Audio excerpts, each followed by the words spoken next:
এলাকায় যাতে নিরাপত্তা ব্যবস্থা জোরদার করা যায়, গার্মেন্টস শ্রমিকদের যাতে ঈদের আগে বেতন বোনাস দেয়া হয়, সেই জন্য গার্মেন্টস মালিক সমিতির যে সভাপতি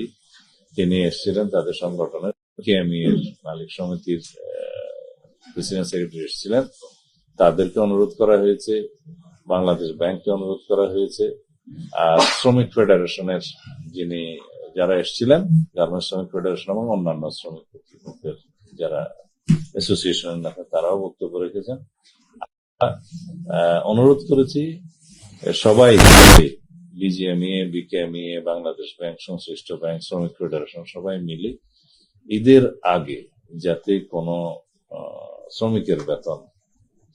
অনাদায়ী না থাকে, মানে আদায় করা হয় বেতন বোনাস, সেই ব্যবস্থা করতে। কিছু ইন্ডাস্ট্রিজ আছে, কিছু কিছু ইন্ডাস্ট্রি বন্ধ হয়েছে ইতিমধ্যে, সেই ক্ষেত্রে কি করা যায় তারা এটা সুসমন্বয় করে ব্যবস্থা করবে।